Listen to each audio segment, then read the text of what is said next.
You rolling? Aaron Russo, the founder of a nationwide movement to end the private Federal Reserve. They have all the money they want. They can make all the money they want. They have a machine that can make all the money. It's not about money.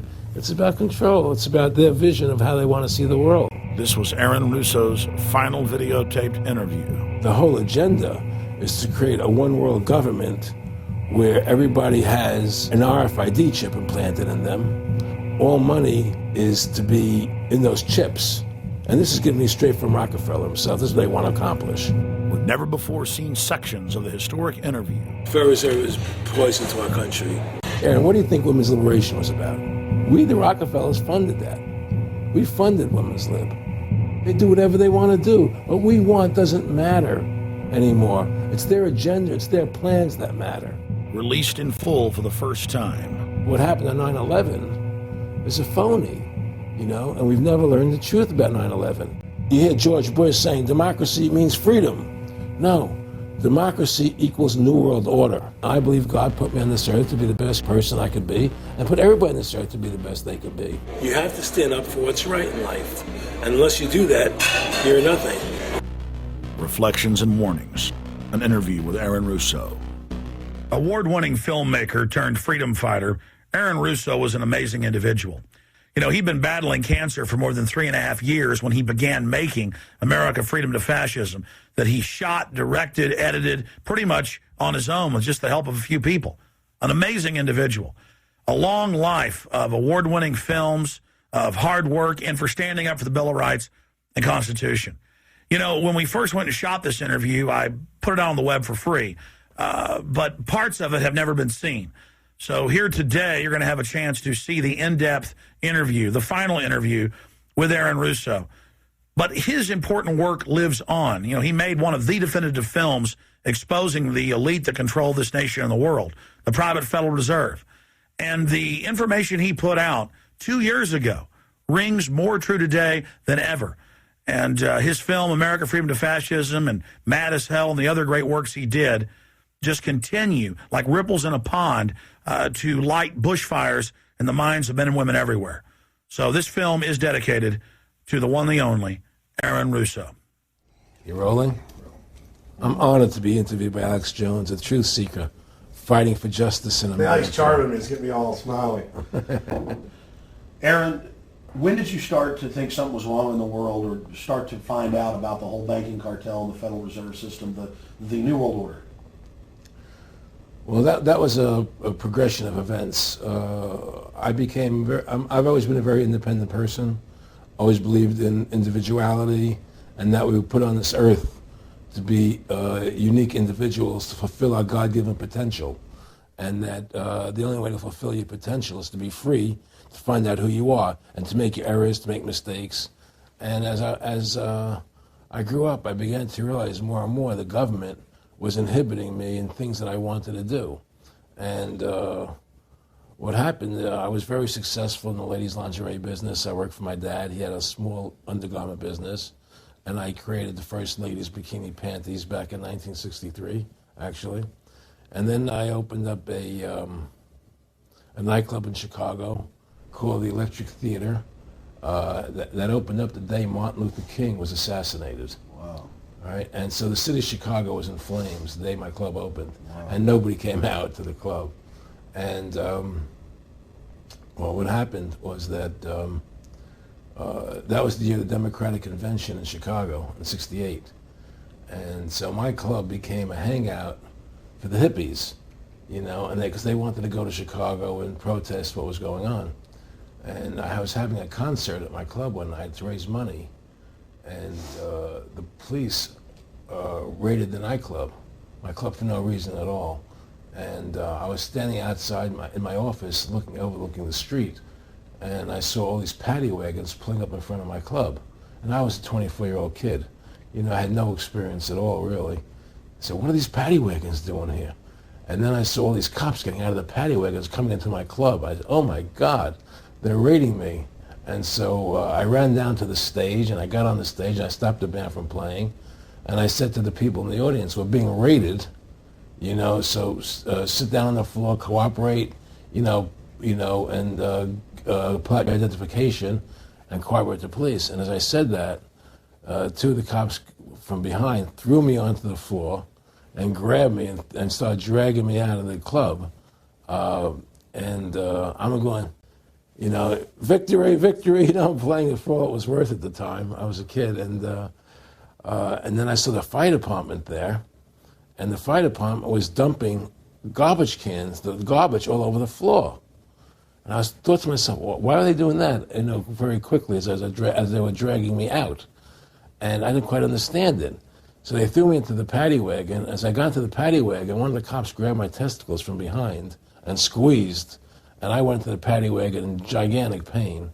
And the next person that came into the paddy wagon, the cop, as he was stepping in, the cops took the billy club, smashed him on the head with it, and just split his skull, for no reason. I mean, there was nothing wrong. So that was kind of your wake-up. That was my awakening. Like, what is going on?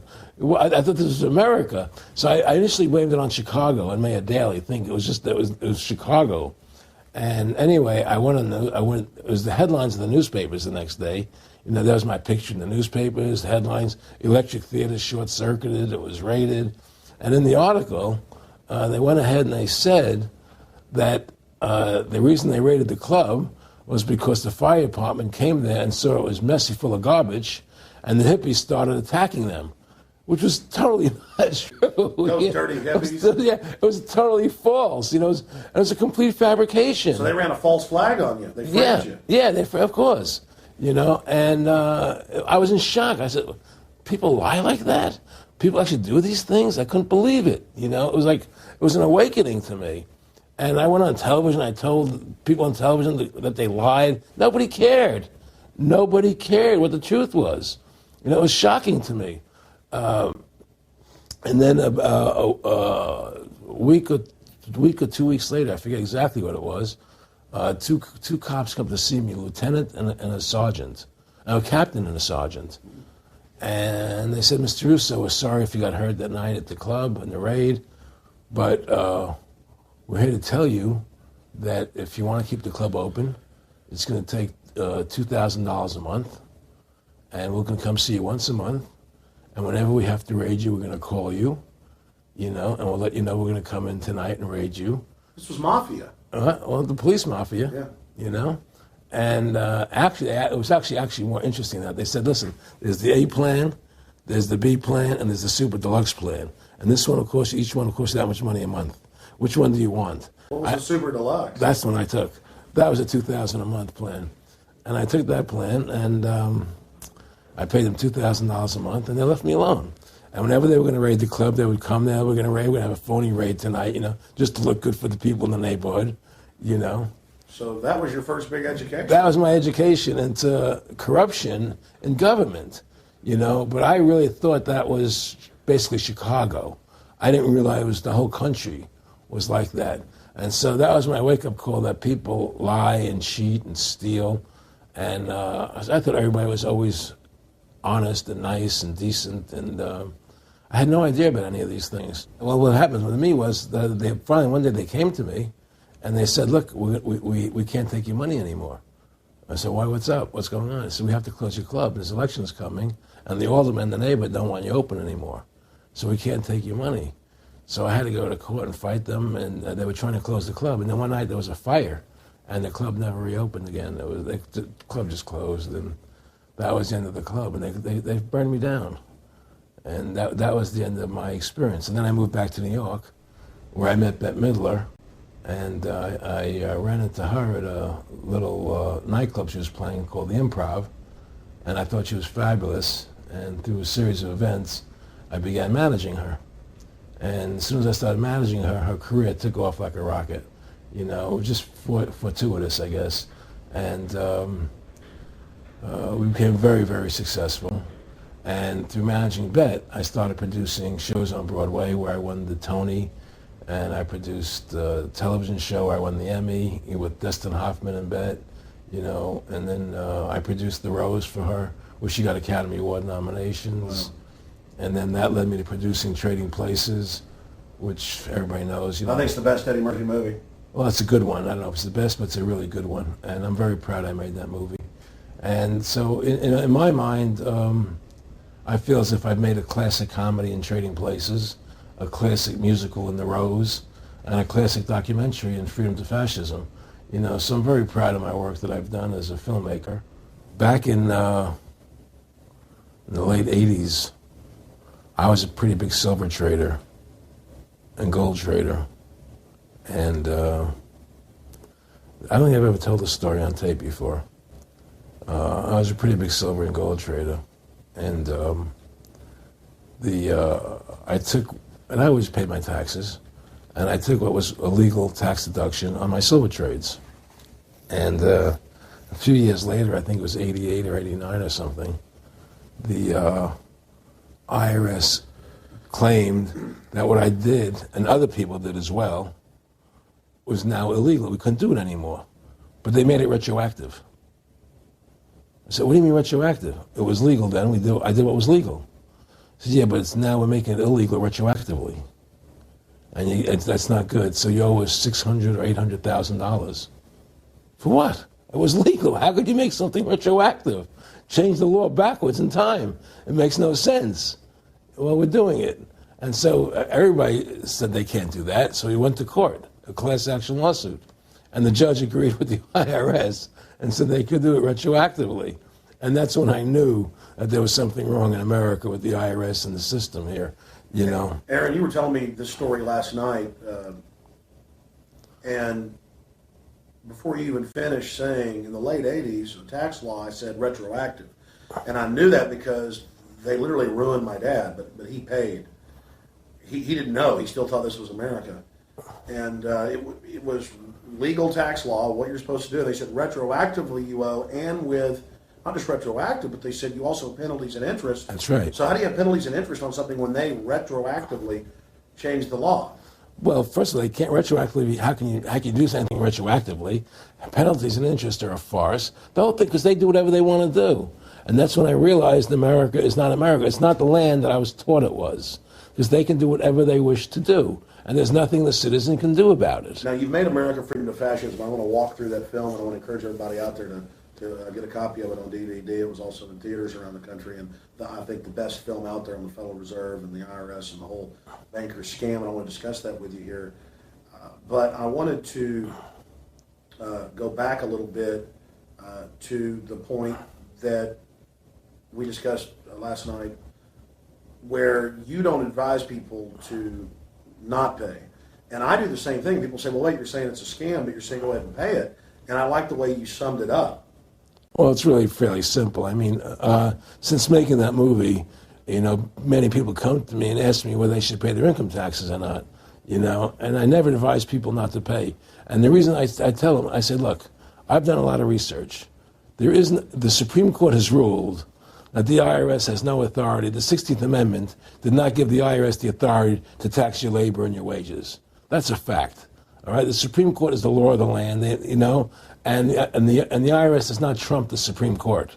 However, that being the case, the fact is, if the mafia would come to you and say, we want $2,000 a month or we're going to hurt you, I would not advise you not to pay them, because you may get hurt by not paying them. Whether it's legal or not doesn't necessarily matter.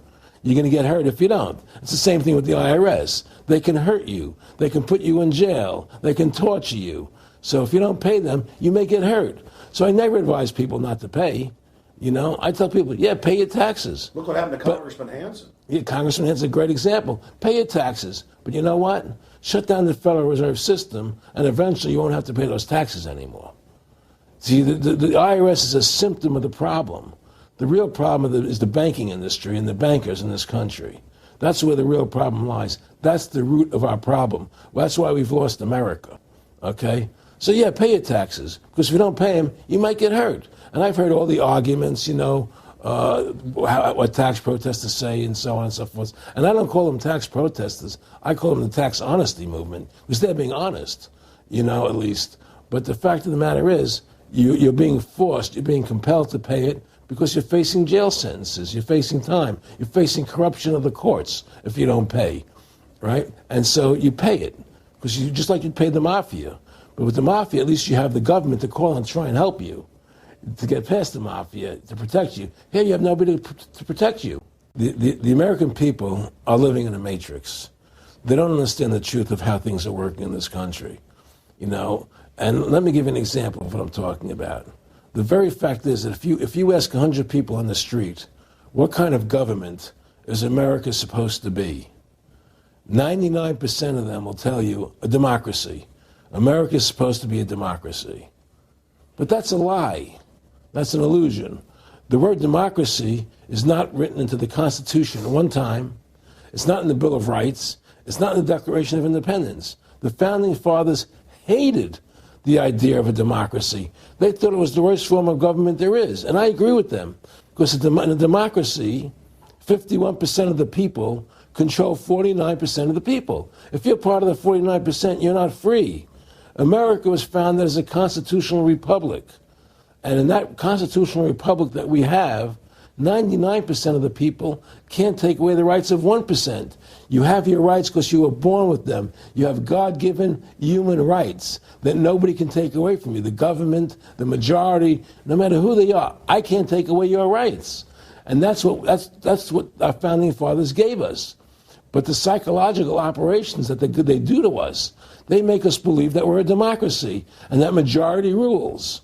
You see? And they want you to believe that. Because then they tell you this poll says this many want this and this many want that and this many want this. And it doesn't have anything to do with anything. Well, Hitler was elected. Hitler was elected. Hitler did everything legally. And in a constitutional republic, a minority is protected against a majority. Wasn't it Benjamin Franklin, to paraphrase, that said democracy is two wolves and a sheep voting on what's for dinner? Exactly. And then he also said in a republic, the sheep would have a gun. To protect himself, you know, and that's the truth. America's not a democracy, but you ask the most intelligent people what form of government America is supposed to be, they'll say a democracy, because that's what they've been brainwashed. They've been psyoped into believing that. They believe that we're in Iraq. They believe we're in Iraq to promote democracy. The word democracy, you hear George Bush saying democracy means freedom. No. Democracy equals New World Order. Democracy equals slavery. The word democracy is not synonymous with freedom. It's the opposite of freedom. Democracy is the worst form of government you can have because it's majority rule. And the government can tell you exactly what they want to tell you to do because the majority wants it. I don't care what the majority wants. I live my life as I choose. And if I don't commit violence, theft, or fraud against another human being, I can live my life as I wish. That's my choice. And if I'm allowed to make mistakes, because when you make mistakes, you learn from them. You grow as a human being. We're put on this earth to become the best individuals we can be, to fulfill our God-given potential, right? We're not here to put on this earth so the government can tell us how to live our lives and what we must do. We put into these systems and these paradigms. No. The same thing in health. You know, if you're sick, you have to have a certain protocol. Nonsense. You know, be individuals. Think for yourself. Have critical thinking, you know. And so what's happened is that because they've taught everybody that we're a democracy, which is not true, now, so then in 1913, they bring the Federal Reserve System into being, right? And now you have this Federal Reserve System, which then in 1913 got the right to create money for the government. When before that, the government created its own money. Now the government, when it needed money, had to borrow it from this private bank called the Federal Reserve, which is a private bank owned by individuals, incorporated in Delaware. And so what happens is now the government borrows money from them to fund the government. Then the government says, well, we have to pay these people interest. How are we going to pay them interest? Let's impose a tax on the labor of the American people, which never existed before, to pay the interest to the bankers. In fact, in 1980, Ronald Reagan said not one red cent of your income tax money goes to run the country. It all goes to the Federal Reserve. Well, it was the Grace Commission report that said that not one nickel goes to the infrastructure of the country. You know. I guess Reagan quoted that too. Right. And so, but the point I'm trying to make is that by creating this Federal Reserve System, the government now became dependent on these private banks for money. And they started taxing us, you see. And so now what happens is that in 1935, I believe it was, Social Security started. And they gave you Social Security cards, said not to be used for identification, the Social Security number right on the card, right? And through Social Security, they started deducting money out of your paycheck. That was the first time they were ever could take money out of your paycheck, because people agreed to it because they thought it was going to their retirement fund. And so then when they instituted the income tax again, they started taking money out of your paycheck because Social Security could do it. And then they could do it again. You see what I'm saying? And so now they've even taken control of the tax payment itself. I mean, literally like you're a slave. They're taking it right there when you make it. Exactly. They don't even trust the public enough to send them a check. Yeah. Right. So they take it out automatically because they know people aren't going to want to pay it. So what's happened is that through the implementation of the Federal Reserve System, the government has become vested in these bankers, and they get their money from the bankers. And so then they impose a tax on us, which makes us more slaves, makes it more difficult for us to survive, right? Giving them more profits. And now what's happened is that through the Federal Reserve System, the bankers have pretty much taken control of our government. It doesn't matter Republican and Democrat anymore, because they're both the same. Neither one of them are talking about shutting down the Federal Reserve System or stopping the payment of taxes, or any of the big issues that face Americans, right? So I had a friend, Nick Rockefeller, okay, who was one of the Rockefeller family, and he, when I was running for governor in Nevada, he came to me, introduced himself to me through an attorney, and we became friends. We started talking about things, and I learned an awful lot from Mr. Rockefeller. And one of the things that we used to talk about was the ultimate plan of the banking industry, what they wanted to accomplish. And the goals of the banking industry, not just the Federal Reserve System, but the private banks in Germany and England, all over Italy, all over the world, they all work together. They're all central banks. And they're all part of the Communist Manifesto. Central banking is one of the major planks of the Communist Manifesto. We talk about America being a capitalistic country, but yet at the same time we have a central bank that plans everything for us, right? And the graduated income tax is another plank of the Communist Manifesto, right? So right there you have two major planks of the Communist Manifesto that have been brought in because of the Federal Reserve System, okay? So the ultimate goal that these people have in mind is the goal to create a one-world government run by the banking industry, run by the bankers, and they're doing it in sections. The European currency, the euro, and the European Constitution is one part of it. Now they're trying to do it in America with the North American Union, right? And they want to create a new currency called the Amero, right? And the whole agenda is to create a one-world government where everybody has an RFID chip implanted in them. All money is to be in those chips, right? There'll be no more cash. And this is getting me straight from Rockefeller himself. This is what they want to accomplish. And all money will be in your chips. And so instead of having cash, anytime you have money in your chip, they can take out whatever they want to take out whenever they want to. If they say you owe us this much money in taxes, they just deduct it out of your chip digitally. Total control. Total control. And if you're like me or you, and you're protesting what they're doing, they can just turn off your chip. And you have nothing. You can't buy food. You can't do anything. It's total control of the people. And that chip's connected to a database that has your purchasing records, what you do, what you sell. Everything is in there, And so they want a one-world government controlled by them, everybody being chipped, all your money in those chips, and they control the chips, and they control people, and you become a slave. You become a serf to these people. That's their goal. That's their intentions. Eric, could you be specific about when you met Rockefeller, how it happened in these discussions?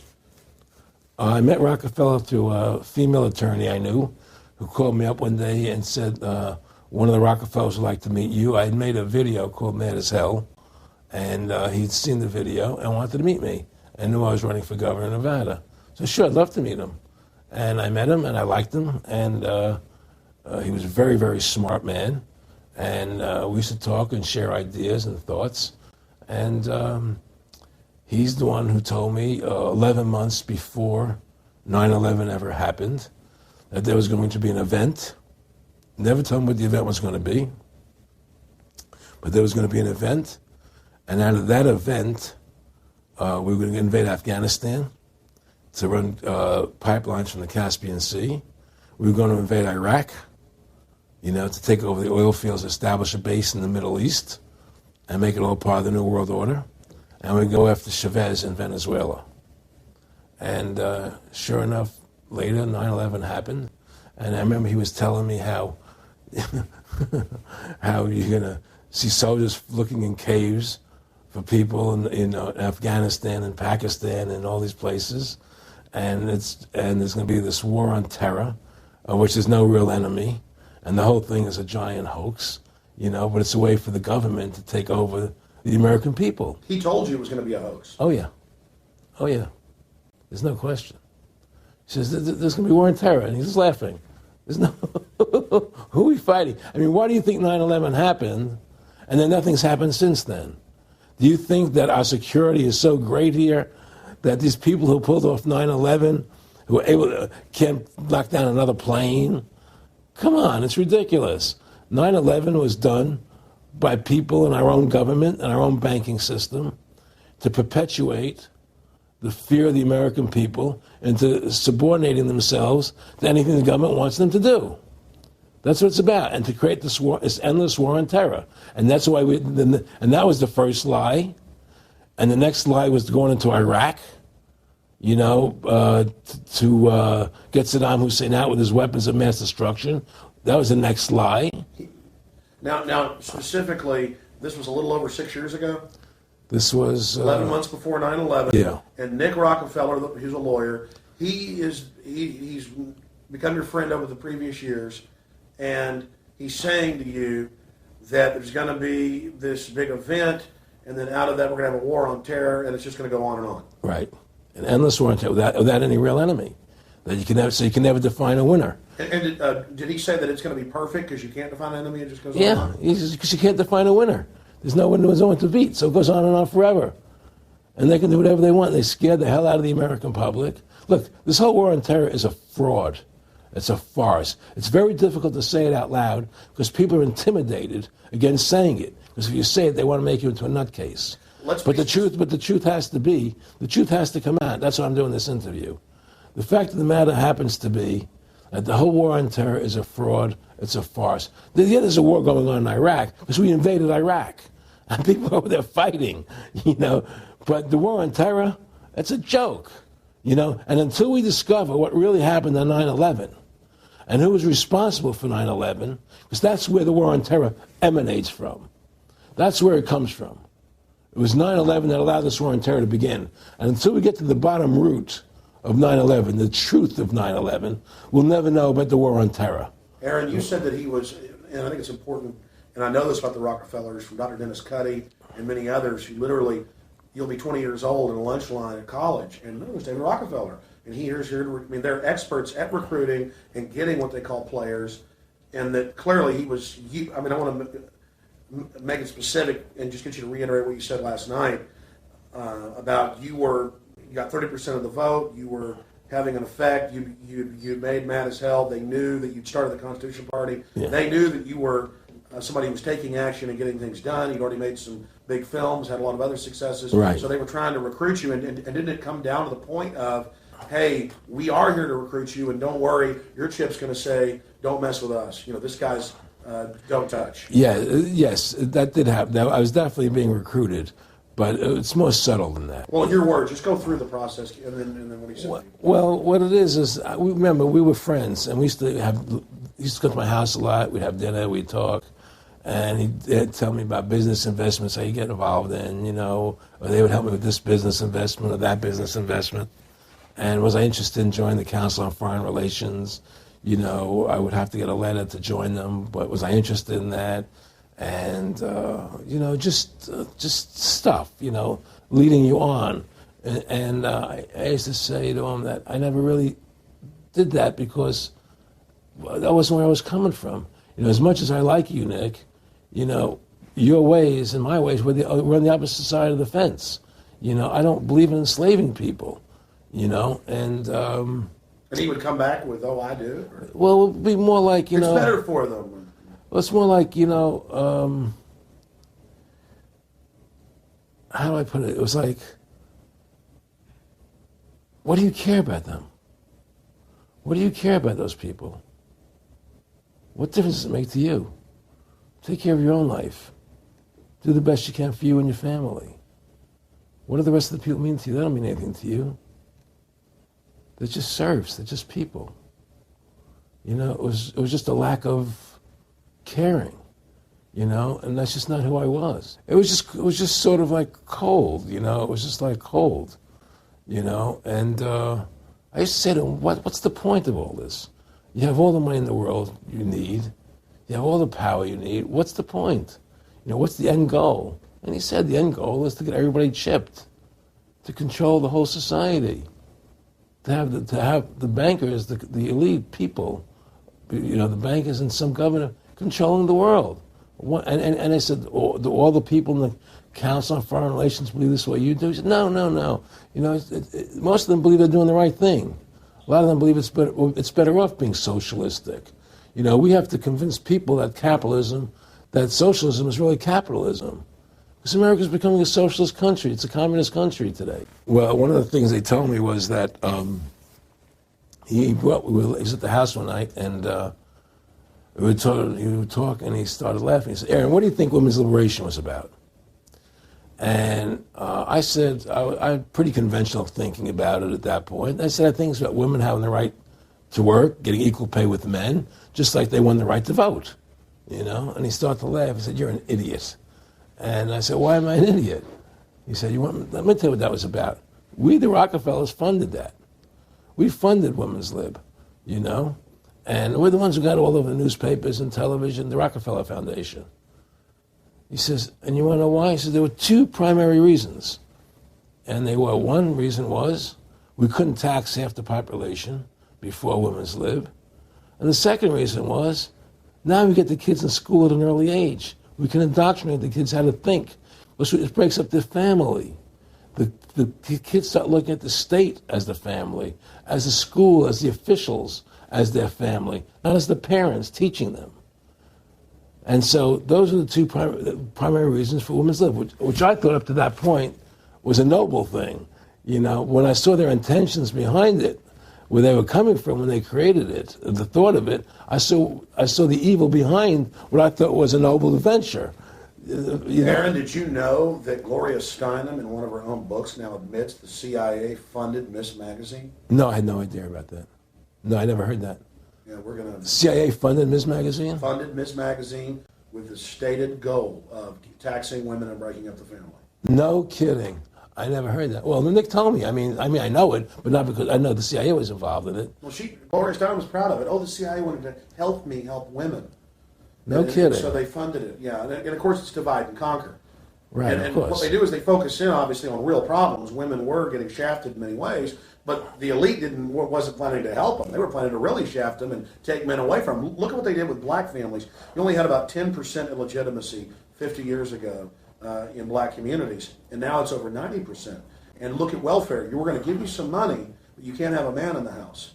Right. And so that was further to degrade the family. Totally destroyed. And now illegitimacy is over 50% in the general population. Right. Well, see, the whole thing is these people control the money, so they make all the rules.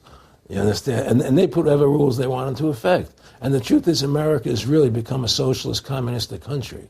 And everybody says it's a capitalistic country. It's not a capitalistic country. How can it be capitalistic when you have a central bank? That's the first. It can't be. It's a planned economy. It's a planned economy. It's a phony. If they want to create prosperity, they just print dollars. They just make dollars or put digits into the economy, and now you have prosperity. You don't have real prosperity. You don't have real manufacturing. You just have money being injected in. It's an infusion of credit, which only makes the government go into more debt. Into more debt. My friendship with Nick Rockefeller was one where we expressed ideas to each other and thoughts and philosophies, and he wanted me to become part of what they were doing. and for me to become a member of the CFR, and offered various business opportunities for me to get involved in, and for me to not take up the fight or the battle that I've been taking up in the past. To drop that idea, because what was the point of my fighting for the people? I was a guy who was very successful in the movie business, and I saw the truth of what was happening. I tried to express it to the people, and rather than having me express it to the people, they wanted me to join their side because I was a mover and a shaker, and rather than me opposing them, to join them. It was real simple, and he tried to recruit me into that situation, and I didn't go for it. Did he get angry when you didn't go for it? No. And, it's like, I remember one time he said to me, you join us, so you have an ID card, Aaron, you have a chip, and your chip will say KMA on it. And I said, what does KMA mean? He said, it means kiss my ass. And anybody stops you, a cop or whatever, and you show them your card or your chip, and they'll know to leave you alone, because you're one of us. Why are you fighting for the people for? What is that about? The people just, they have to be ruled. They have to be, the Constitution, what you're standing for, is only for a few people. It's only a few individuals that can live that way, and we believe that it's best for society to be ruled by an elite people who control everything. And I said, I don't believe that. I believe God put me on this earth to be the best person I could be, and put everybody on this earth to be the best they can be, not to be a slave and a sheep to you and these people. And I don't understand why you want to control everything. What is the need for that? And I asked him, do all the people in the Council of Foreign Relations feel the same way you feel? He said, no, a lot of them think they're doing the right thing. They think that socialism is the best way to go. They think that, that they're doing the right thing. But the people at the top, they all know the truth of what's happening. And that's what it is. So it's compartmentalized within the elite structure as well. Of course it is. I mean, all the people that are in the CFR, was that 2,000-3,000 people? I forget what, like Dan Rather. They don't know what's going on. They join the CFR because it's prestigious. They think it's good for business. It's good for this. They don't know what's really happening. The evil that comes out of it, that's emanating out of it. And to me, the biggest evil is what's happening right now, because what happened on 9/11 is a phony, and we've never learned the truth about 9/11. That's the question I wanted to follow up on. He tells you 11 months before there's going to be an event, all this is going to happen.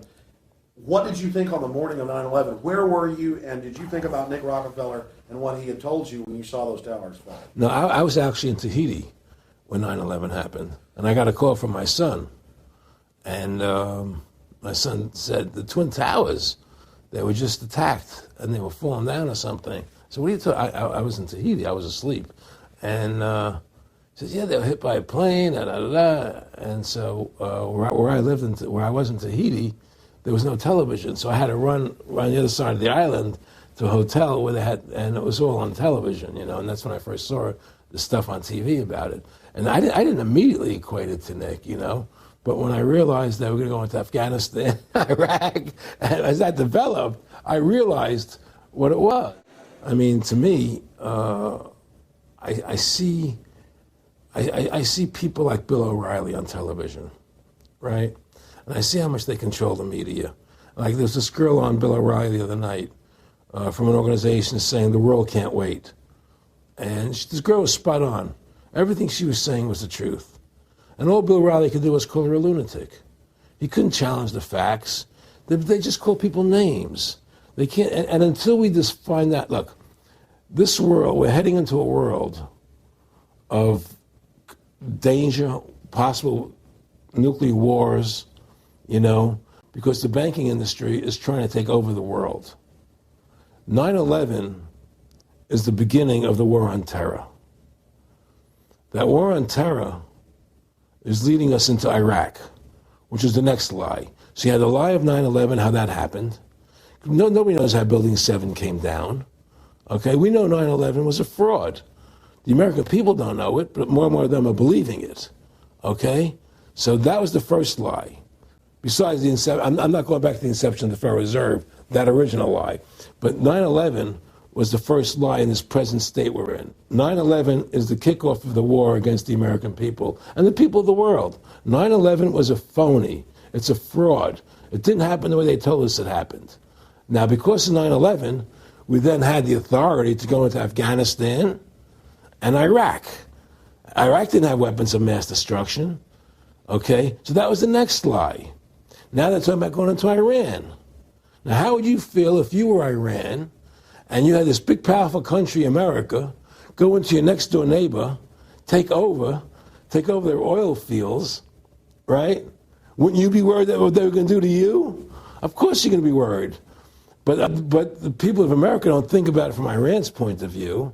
They think about it from our point of view. So now we're going to send more troops into Iraq and keep building up because they want Iraq and the Middle East to become part of the New World Order. And Iraq was using, Saddam wanted to start using euros instead of dollars, right? He was messing up their whole consumption. Iran wants to start using euros instead of dollars. They have. Okay? So I'm saying what they're trying to do is preserve their power. And one lie leads to the next lie, leads to the next lie. And until you get to the root cause of 9/11, which is supposedly the war on terror, we'll never solve our problems here. Should we send more troops into Iraq? Should we not send more troops into Iraq? Well, the truth is, the fact is, that it all goes back to this war on terror. Where did 9/11 come from? That's the root cause of everything. And until we have a full investigation, find out why Building 7 fell down, why they shipped all the steel out of America so quickly, from the buildings, why all the things that don't make any sense about 9/11, until we find out why it really happened, we'll never understand why there's a war on terror. And we'll never be able to prove that the war on terror is a phony. Nick and I discussed many things. One of the things we discussed, or he brought up in conversation, was reducing world population, and felt that there were too many people in the world. In a way, I agree, there are too many people in the world, but I don't think I have the authority to say who's going to die and who's not going to die, But they felt that they wanted to reduce world population, and he felt that it should be reduced by half. He even mentioned to me once they were having a real problem trying to solve the Israel-Palestinian problem. And he talked to me once about they were playing with the idea of bringing Israel to Arizona, and taking all the people from Israel and giving everybody $1 million and setting up Israel in the state of Arizona. Unbelievable. Just to end that problem, because that's a problem that they're not in charge of, in a sense. They're not controlling that problem. They're very arrogant. They can do whatever they want to do. We've given these people the authority to create money out of thin air, and through that device, they control everything. And if you want to win the battle to stop that, you have to deny them the ability to create money. It's only because they can make money that they have all this power. They have the money machines. They have the money machines. They can print it. They can do whatever they want to do. They own everything. Aaron, we take over pretty quick. If we were the guys that issued the money, everybody had to come give us real assets for the use of this money we just printed up. People. I tell people, why in the world does the American government borrow money from the banks when they have the ability to create it themselves without borrowing it and paying interest on it? Why? And nobody can answer that question. Not one politician ever raises that. Why does the American government borrow money when they can create it without paying interest? Well, we did create it up until 1913. And so people say, well, because if the American government does it, it'll create inflation. That's the answer. I say, well, let's look at it. The American government has the Federal Reserve do it, which creates the same inflation as if they did it. But also with the inflation, now you're getting massive debt. So with the Federal Reserve, you have inflation and debt. Now, if the American government made the money, backed by gold, which limited the amount they could make, you wouldn't have debt and you wouldn't have inflation. But inflation was only about 50% from the 1780s, I've looked it up, until the late 1800s. And then we have the central banks already trying to cause some panics, which they then used to push the Federal Reserve. And if we look at inflation since 1913 into 2007, it's exponential. In fact, a dollar is worth about 2 pennies what it was worth in 1913. Former Federal Reserve Chairman Alan Greenspan doubled the money supply from 2000 to 2006. And then Edward Bernanke, the new Fed chief, came in and said he's going to double it again in the next 2 years. And then he said, now I'm going to make the money supply numbers secret. And so now we don't even know. Right. But the evidence is they are just, in the curve of inflation, it gradually grows. And then suddenly at a point, it goes straight up. And it seems it's parabolic, yeah. Parabolic. But the thing is that the only thing I disagree with you on from early 1800 to 1913, there was no inflation other than during the Civil War. When Lincoln was Well, I'm printing. talking about how much a dollar was worth. And I know It never changed. There was no inflation. In that whole 100 years, there was no inflation. People knew what the money was worth. They could retire. They knew what it would cost them to live their lives out. There was no problem. It was only since 1913, when the Fed came in, that we created massive inflation and massive debt. So then what you said earlier, then there really wasn't inflation. There was no inflation. So you don't get inflation when the government issues the money, at least in the U.S. history. Not if it's backed by gold. Well, exactly. But I'm talking about, and I did look this up, and I believe that if you look after the country was set up, and some of the things happened with Andrew Jackson and the rest of it, there were points where it spiked and there were manipulations. There were points, mostly during the Civil War. Yeah. And that's because Lincoln printed so much money. Exactly. That's right. But once that ended, but basically there was no inflation other than that during that short period of time. I mean, a loaf of bread was a loaf. Of course, the same thing. People could plan their lives. Today, they plan the inflation. Now you have two parents working. They can't afford to pay for their family anymore. The kids are going to state-run schools now. The kids are being indoctrinated how to think. They're being given Ritalin. They're being given all these drugs. The whole country's being dumbed down. It's all because of the Federal Reserve System. And the Federal Reserve System and these bankers are responsible for the demise of America.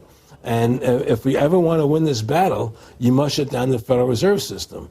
And we must shut down these bankers and restore sound money to this country. Will you talk a little bit about some of the families that own the private Federal Reserve, the stock in it? And I mean, obviously, you say you're not a big expert on Bilderberg Group, but you talk about how it's the same system worldwide. It is the same families. They meet and kind of set the policy each year, and then it goes to the Royal Institute of International Affairs in England, it goes to the CFR in the U.S., and then these are their management bodies where they wield control, really the de facto Congresses over the nation. So, I would like to get you to speak some about the families that own and run the Federal Reserve, and if you can't connect it into these other international bodies. Well, I can't speak to those families because I can only speak about, what I know for fact. Everything else is speculation, and I don't like to speculate. I know about Rockefeller because I was friends with him. We talked about it, and I can tell you firsthand. What did Rockefeller tell you about the Federal Reserve and their family owning part of it? Well, he said the New York Fed is the main controlling interest of the Federal Reserve System. They control the bulk of it. So the New York Fed is really the Federal Reserve System. Even though there's 12 different banks, it's run by the New York Fed. And the New York Fed is basically the Federal Reserve System. So who's ever running the New York Fed is where, and the families that control it, control the New York Fed. And they're the main engine behind the Federal Reserve System. And that's a wing of the Bank of England. Well, the Bank of England and the Federal Reserve are partners, and the Bank of England is a private bank, and so is the Bundesbank in Germany, and the Bank of all the banks of the G8 countries are all private banks. They're private central banks. And look, what happened in Europe? Didn't Europe vote down the European Constitution? Yes. They're still doing it. Didn't they vote down the euro? They're still doing it. They don't care what the people vote. They do whatever they want to do. What we want doesn't matter anymore. It's their agenda, it's their plans that matter. Isn't that prima facie evidence of a tyranny? Well, there's no question we're in tyranny. There's no question we're living in a world where the American citizen is no longer a free individual human being to do the things that they wish to do. We're slaves, and it's getting worse. What do we got to do to bring these people down? In my opinion, you must shut down the Federal Reserve System.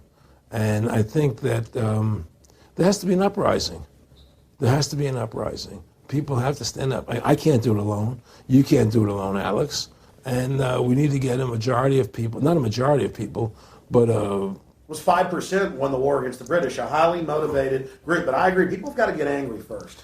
I mean, not just, yeah, we know it's corrupt and that lackadaisical. We got to get pissed. people don't seem to have the courage to do what they have to do, you know? I want to say you've got a lot of courage. Well, thank you. You know, I don't know if I have a lot of courage. I just have Well, I want to thank you for what you're doing for my family. well, I have a sense of conscience and I have a sense of justice. You know, I get nervous about what I do, but I do it because there's no other choice. You know, I couldn't live with myself if I didn't do it, you know. But the fact of the matter is, I mean, I've ostracized myself pretty much from Hollywood. You know, people are afraid to deal with me in Hollywood a lot because of what I do and the things I say. You know, I don't go along with routines. You know, a lot of people in Hollywood know the truth. They're not willing to stand up and speak about it. You know, and I know many of them have seen my movie, you know, and they know I'm right, and they won't talk about it because everybody's afraid. Everybody's afraid because they think that this money they get, these Federal Reserve notes, are really money, and they think they have a comfortable lifestyle, and they're afraid to change. You know, they're afraid to stand up for what's right. And until people are willing to stand up and have the courage to do what they need to do, it's not going to change. And hopefully, you know, what you're doing, what I'm doing, what other people like us are doing, can affect the change that people will stand up and say, hey, I've had enough. The thing is, we have one advantage. That they need us to cooperate. See, if we don't cooperate with them, they can't win. And so they always need our cooperation to go along with their programs. So they try to sell us. Right. They try to sell us. Democracy, this majority says this, believe in this, do that. The war on terror, you know, we got to be scared. You know, they're always trying to do things to sell us so that we'll go along with them. And once we learn not to cooperate with them, then we win the game. And that's the point. Don't cooperate with them. Don't go along with the program anymore. Stop it. Join forces. You and I should run for president and vice president and take over this country and bring freedom back to this country. You know, that's what it takes. Two people like you and I, statesmen, who believe in freedom, who believe in Thomas Jefferson and the Constitution and the Founding Fathers to make this country whole again. Because right now it's in the grip of the evil ones, you know. And the only way to stop that is for good men to stand up. Was Edmund Burke said, evil can only thrive when good men do nothing? Yes. Right? We got to do something. That's what it is, you know. Silence is golden, but when it comes to your freedom, it's yellow. You know, we have to stop being scared. We have to stand up and do what's necessary to take back, to stop these bankers, these elite, this government full of lies, congressmen full of liars, you know. People destroying our borders, you know, creating a government. I mean, imagine this. Here you are in America, and they're combining America, Canada, and Mexico into one country, the North American Union, and the American people don't know anything about it. It's not even in the press. They'd rather talk about Rosie O'Donnell and Donald Trump calling each other names than discussing the fact that we're merging into one country. The press doesn't even report it. Or that Paris Hilton doesn't wear underwear. Yeah, Britney Spears. But I mean, who cares? I mean, the fact of the matter happens to be that tells you how controlled the media is. Here you are combining America, Canada, and Mexico into one country, and you don't see it in the press. Unless maybe it's Lou Dobbs. You don't see it in the press. You just don't see it. It should be the top story everywhere. Everywhere, and not a word about it, really. Why? That tells you there's the evidence that it's controlled. They don't want the American people to know what's going on. That's why they don't protect our borders. That's why we're losing our Constitution, the very document that secures our freedoms. Well, I think if you analyze the situation, and if you realize that since the Federal Reserve has come into being in 1913, illegally, without a constitutional amendment, by bribing a few senators during Christmas vacation, they turned over the most important power that the American government has, the creation and issuance of money, to a private bank. Through that private bank issuing money, they have destroyed this country. They have destroyed the purchasing power of the money in this country. They've created social programs that are destroying this country. Now, they've taken over our government, both Republicans and Democrats. There's no difference anymore between the two parties. They control both parties. It doesn't matter to them which one wins, because who's ever running for president will be someone they anoint, okay? Whether it's Hillary Clinton or John McCain running for president next year, they're going to be people that are going to do what they want them to do. And the fact of the matter happens to be that you can't win an election unless you have enough money to win. They make sure who gets the money, okay? So through these bankers attempting to taking over America, knowing that America was the freest nation in the world, it was necessary for them to take over America, take away our gun rights of freedom to bear arms, and create a country where we become slaves, because once they take over America, the rest of the world becomes a lot easier for them. And so by creating 9/11, an event to terrify the American people that were being attacked by terrorists, you create a world where there's an enemy that can never be pinpointed. You can never win the battle. It's a 100-year war. It's a never-ending war on terrorism. Right? So you're always fighting this war. And through the war on terrorism, which is the 9/11, which is the first lie, then you create the war on terrorism, which is the next lie. Then you create the war in Iraq for weapons of mass destruction, which is the next lie. And it's one lie to the next lie to the next lie. Now it's going to be Iran, the next lie, sending more troops and a surge into Iraq. It's just one thing leading to the other. And it's always with the event. It's always in the point of taking over more countries, more dominance. You know, making sure the American dollar, making sure the G8 stays in control of everything. And what they want to do is to control the American people, control the people of the world, put RFID chips in everybody, so everybody's a slave to these central banks. Did you ever talk to Nick Rockefeller after he told you all this and then 9/11 took place? No. But he did. He told me that you're going to see men running around caves looking for Osama bin Laden. You know, you're going to see men looking for, these guys, and they're going to be, He told you it was all going to be bull. It's a phony. The whole thing is a fake. It's a fraud. Was he laughing, or was he just coldly saying this? No, it's more laughing. Cynical. Laughing. It's more like, look how stupid everybody is. Look how stupid everybody. We can do whatever we want to do. Well, it is ridiculous. It's like with al-Zakari. They claim they killed him like 14 times. And then they never said, well, we didn't kill him last time, but we killed him this time. They never even now they're like practicing being ridiculous. Well, what about bin Laden being in the American hospital, getting kidney help? Yeah. Right? In the American hospital. Yeah. Right? They could, if they wanted Osama bin Laden, they could have gotten him. Oh, yeah. He was right in the American, after the Cole. Well, every time our troops really would keep catching Taliban leaders, they would be ordered by the generals to let them go. That's come out in the newspapers, but only here or there. And they kept going, and then Pat Tillman was complaining about it, and then he got shot. I talked to his brother. Oh, you did? And then he got shot, and there was a big hero charging Al-Qaeda. No Al-Qaeda, somebody shot him in the back. Look, we're dealing with complete evil. We're dealing with complete evil. And until the American people wake up and say, we don't want this evil in our country anymore, and we want to come back to a country of decency and goodness and integrity and honor, we're going down that road. And that's what it's going to take. It's going to have people to stand up and say, we don't want to live in this kind of a world anymore. I believe we should pull all our troops out of Iraq. I believe we should leave other countries alone. Let other countries live their lives the way they choose to. Stop trying to spread democracy around the world, which is the worst form of government there is anyway. Restore our republic to what it's supposed to be, and go back to what the founding fathers gave us, and try and restore that. Restore the republic.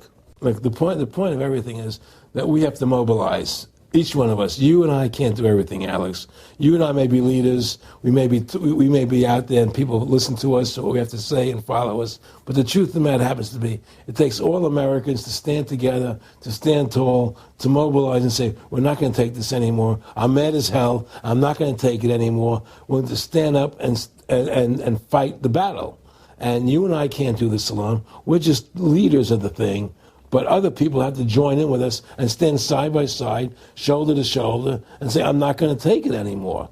That's what it's going to take to win this effort, and stop cooperating with the government. and with all their rules and regulations, and to wake everybody up, to hand out DVDs of my movie, to hand out DVDs of your movie, to educate everybody to what's going on. Well, freedom and liberty is what people really want, and it's time to stop the duplicity of the government from lying to us.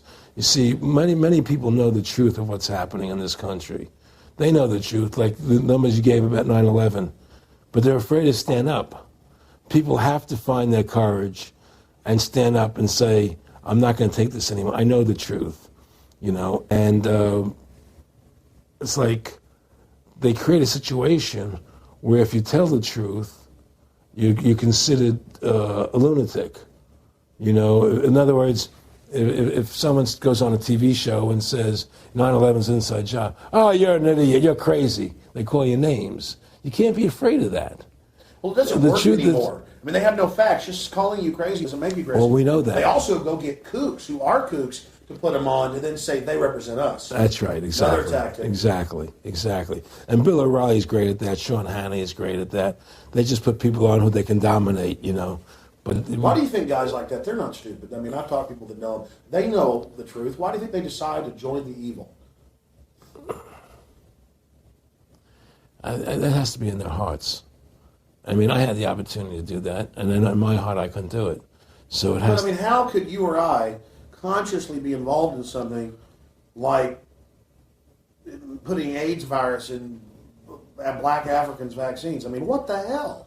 I mean, it's like, we're not good guys either. I mean, I don't think I'm like some special, perfect person. What the hell's wrong with this elite? I mean, what are they running around doing evil? I mean, they just run around continually doing evil. Well, I think a lot of them think they're doing the right thing. I think a lot of them think they're doing the right thing. Not the top elite, but people within the system, But I think that it's all about, as Nick said to me, it's about control and power. They have all the money they want. They can make all the money they want. They have a machine that can make all the money. It's not about money. It's about control. It's about their vision of how they want to see the world in their eyes. And, you and I believe in individuality, in the person being the dominant thing, the individual being the dominant person. Today we live in a world where institutions are dominant, not people. The American, we the people, by the people, for the people. Now it's we the institutions, by the institutions, for the institutions.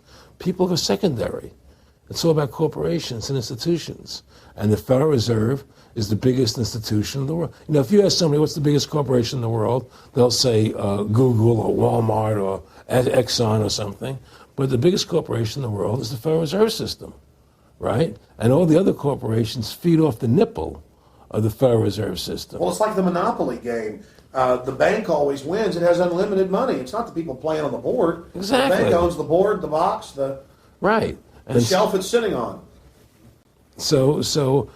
But that's because you gave them the ability to make the money. You have to take that away from them. You need to take the bank away from the private bankers. Exactly. You have to take the creation of money away from the private bankers, and you'll solve 95% of your problems. Well, let me look at America. 10% growth rates every year like China's having right now. The U.S. had 10% growth rates until the Federal Reserve took over. And then if you look at that, it all starts really going downhill from there. Well, they destroyed the American worker. What they've done, here's what's happened. The Federal Reserve has created this massive inflation in America, which means that the American worker has to keep making more money to keep up with the cost of living. The more money they make to keep with the cost of living, the less competitive they become in the world economy.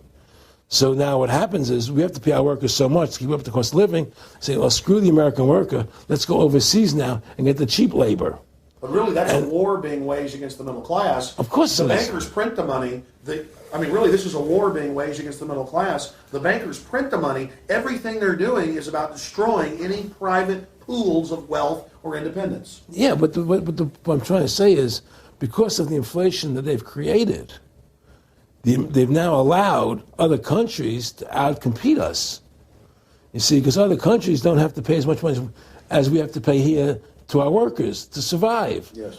So now we're not competitive anymore. So we've lost our manufacturing base. We've lost our competitive. In the old days, the American worker, You wanted to buy everything American. You wouldn't buy anything from Japan, which was cheap crap. And what does that leave us? It leaves America this military force, and so the elites giving us a deal.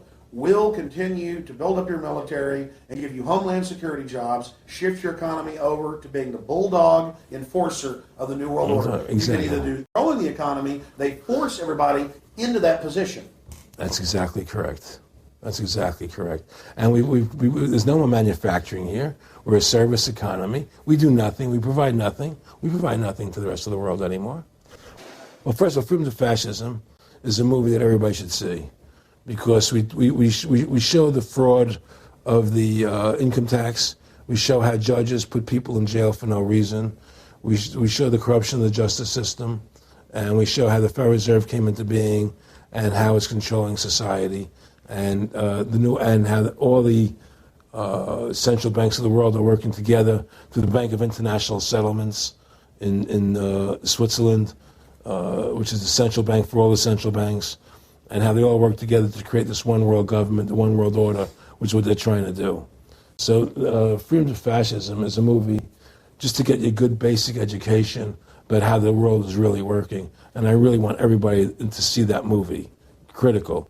In terms of the CFR, in terms of compartmentalization, I mean, there are many good people, I believe, that are part of these organizations who don't even understand what the organization's really about. People like when I was in Germany doing cancer treatment, there was a gentleman there who was visiting a friend of his who had cancer, and he was a member of the CFR, and we were talking, and I showed him the movie. He said, "Oh my God, I'm going to resign. I had no idea this was what the CFR was about." He had no idea. He was just a nice guy who thought he was in this prestigious organization. Yeah, a lot of it's about getting good people, and so you can watch them. Keep your friends close, your enemies close. Well, no, it wasn't even that. It was a lot of people join the CFR because they think it's a prestigious organization. It'll help them in business, make good business contacts. They didn't have an understanding that the CFR is really about world domination, about how they and the Trilateral Commission and the Bilderbergers all work together, with the banks to control the people. A lot of them don't understand that. They don't see the big picture. Oh, it's CFR, it's a prestigious organization. I'll meet this one, I'll meet that one. I can do good business deals out of it. It's just business to them. The CFR wants to get the people in there that have influence and power, and so they're part of that. So they're not opposing them, It's like the whole country today is becoming the haves and have-nots. You're getting the very, very wealthy, the middle class is being destroyed, and you're getting the poor people. Isn't this just a slick mafia that took over and uses fancy PR? Well, you can call it mafia, you call it whatever you want, but it's definitely a criminal organization. There's no question about it. But it's a criminal organization that has prestige, that appears to have what's the word I'm looking for? Class style. It's like, respected. It's respected. People don't look at it as being a criminal organization. That's what a great job they've done. People look at Alan Greenspan as being a hero. The maestro. What do you think happened with him in the late '60s? He wrote a big section, a chapter for Ayn Rand in a book, and he talked about how horrible the Federal Reserve was. We needed a gold standard. Now the bankers are robbing us. And then they literally came in and said, "Oh, and you see somebody who made a deal with Beelzebub." Well, exactly. You make a deal with the devil. I mean, it gave him a chance to be one of the most powerful men on the earth, and it gave him a chance to accomplish things he never thought he would accomplish in his life other than that. And it's very seductive. It's a very attractive perfume.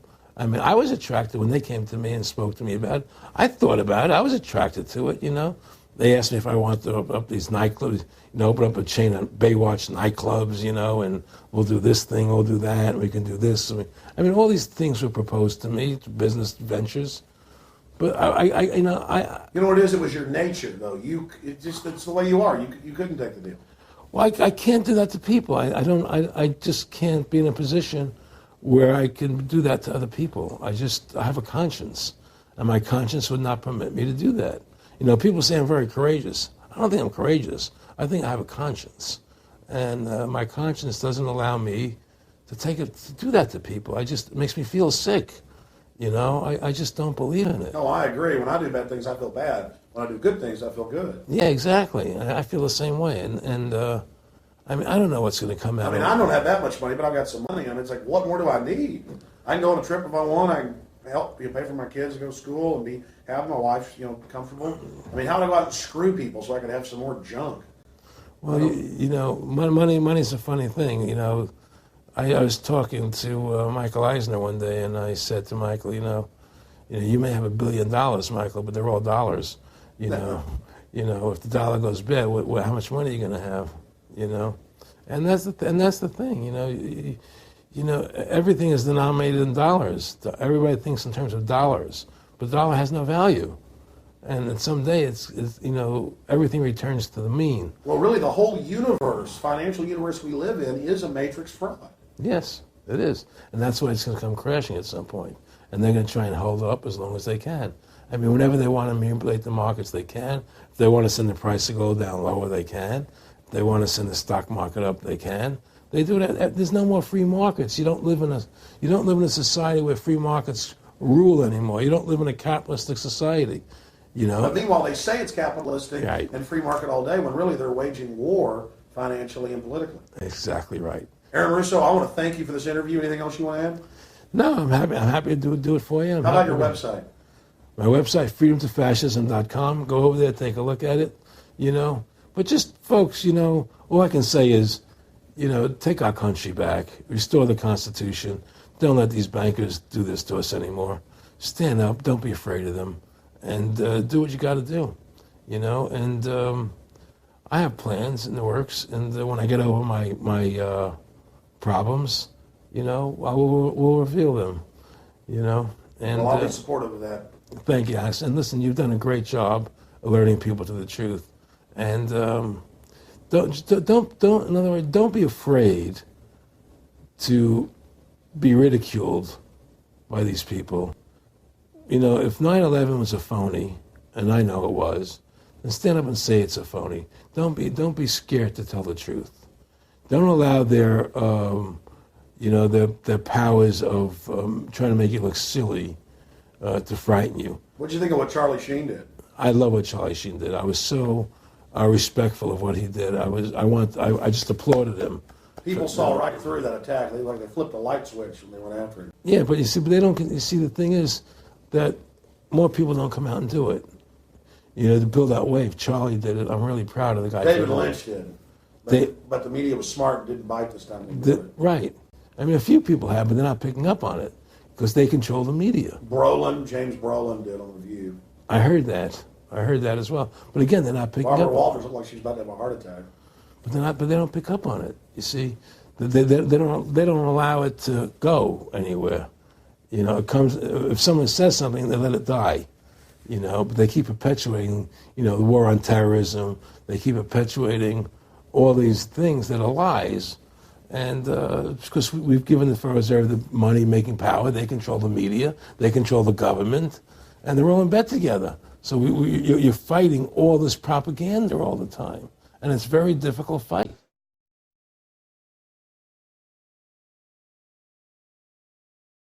The Federal Reserve is poison to our country. Of course it is. It's poison. Whoever makes the money makes the rules. Rothschild said that. And they make the money. Why are we allowing these private bankers to make the money for our country? It makes no sense. Why are we paying interest to these banks to make money for us when the government can do it itself without paying interest and without all that debt? There's no answer to that question, and it's the question no politician will raise.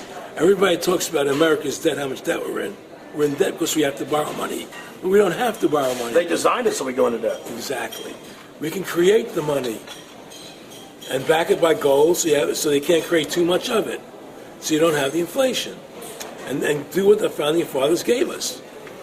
But instead, the bankers make the money, they control the government, they buy the politicians, they tell us who gets into office. You have computer voting, that's a fraud. They do whatever they want to do to us.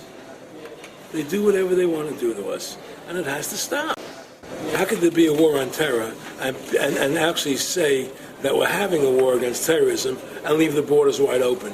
If you were the President of the United States, or I were the President of the United States, and 9/11 really happened the way they want us to believe it happened, the first thing you would do is shut down the borders so people couldn't get in the country to harm you. But they left the borders wide open because the bankers want the borders open because they want a one-world government. They want a North American Union. They don't want borders here. The 9/11 was only a manifestation. It was done to create a fear in the American public, right? So that we will obey what they want us to do. And take Richard Reed, the shoe bomber. Here's a guy who was 6'6", ugly as could be. I heard he smelled. Okay, he sits in coach on a plane, lighting matches to put his shoe on fire, surrounded by people. It's idiotic. If you were going to blow up a plane, you go into the bathroom, you close the door, and you put your shoe on fire. You're not going to sit there surrounded by people lighting matches on a no-smoking flight. They want you to believe this nonsense. It's ridiculous. 7/7's come out now, and the majority of the British people think it's an inside job, and all the evidence points towards it being an inside job. Yeah, I mean, what happened in London? Yes. All this is nonsense. It's just keep people in fear. It's this endless war on terrorism that doesn't really exist, so people will submit to whatever the government wants them to submit to. Searches, check your shoes, have ID cards, put chips in you, where you become servants to the elite. That's what this is all about, Restore America's republic to what it's supposed to be, get the bankers out of our government, get the bankers out of our government. Government should stop borrowing money from the banks. Government should make its own money, restore the republic, individual freedoms. That's what this country's about. And until we do that, we're gonna be slaves. Well, if you don't fight the corruption and you don't stand up for what's right in life, you're gonna end up being a serf and a slave, and you're leaving your children a world that you wouldn't want to live in yourself. So how can you, in decency, behave that way? You have to stand up for what's right in life. And unless you do that, you're nothing.